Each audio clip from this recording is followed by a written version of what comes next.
na ko recette bi yaay ki ko yor kaay leen ñu dem abonné.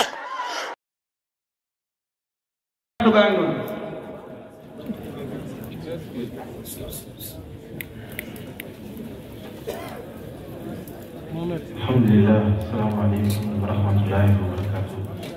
sëriñ bi ñu ngi ñaan digal Cheikh Abdoulahi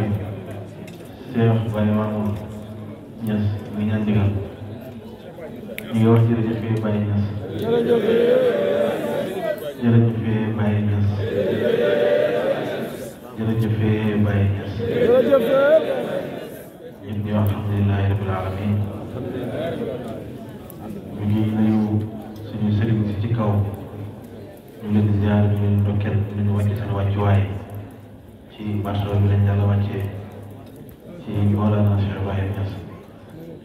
ñu ngi nuyu mboolem ko teew ci jotaay bi lii Cheikh Baye Diouf wax léegi ci loolu lay ñëw ndax dafa wax ne Cheikh Abdou Barhama moo ñu jàngal oto bi lu mën a daw bu duggee ci féeri rek dana fay ay lampam fay motoram te teg féeri rek mooy daw te yaakaar naa ne féeri yaa ci kaw kon ñun daañu mun ci kàttan la doon suñu yéene mooy ñëw sant ak suñu wëlëre suñu xarit suñu mag suñu lépp muy Cheikh Baye Diouf Géwélu Baye fekkale ko ci bisam bi nga xam ne moom la naxee ñu bëri muy njukkal Baye lii moo doon suñu xadaf. beneen bi ngi topp mooy ñëw feddali kóllëre ak Cheikh Abdou Barhama ndax boo xam ne ko fonkoon bis bi la ku ci yàgg teew la lii moo ñu fi indi waaye du leneen du waxtaan du dara. oto bi moom oto la ñi ci dugg mën nañoo bañ lool sax waaye nag safar bi benn la ñaari safar mën na am ci benn oto te safar baa ngi ne ca kaw toog mooy dawal client yi dañuy toog xaar ñaari safar moom mënta ne ndax ñaari xel yu bokk bëgg-bëgg bokkuñ jubluwaay wala ñu bokk benn place. kon ñu ngi gërëm ñu ngi sant ñu ngi takkal Cheikh Baye Diouf bu baax ci maqaama bi yàlla jox ko di ñaan yàlla mu sax yàlla ko yàlla bàyyee lu ñëpp wax rek ci loolu lay wax. man bu ma waxoon ne ma Cheikh Baye Diouf amul oto ma ne la déedéet am na oto ndeg liggéey bu rëy bi muy liggéey ci pay bi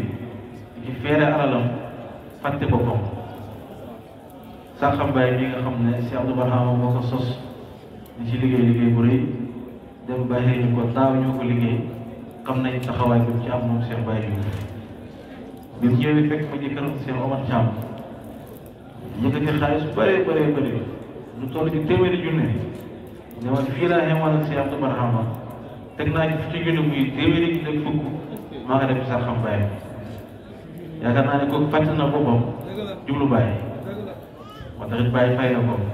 mbooloo bii lu ñu mën a dajale xam nga ne du ngóora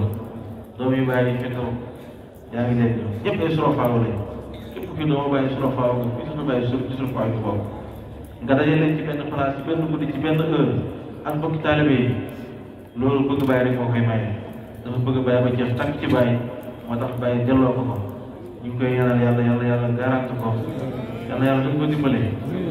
yàlla taxaw ko aar mbooloo yàlla sàmm ko te dëgëral ko ci barke Baye rek yàlla am ci benn kàddu lu ñu gërëm ko sant ko bu baax gis nañ taxawaayam lépp gis nañ ko ñu ngi koy rafetlu asalaamaaleykum wa rahmatullahi wa barakaatu. macha allah macha allah.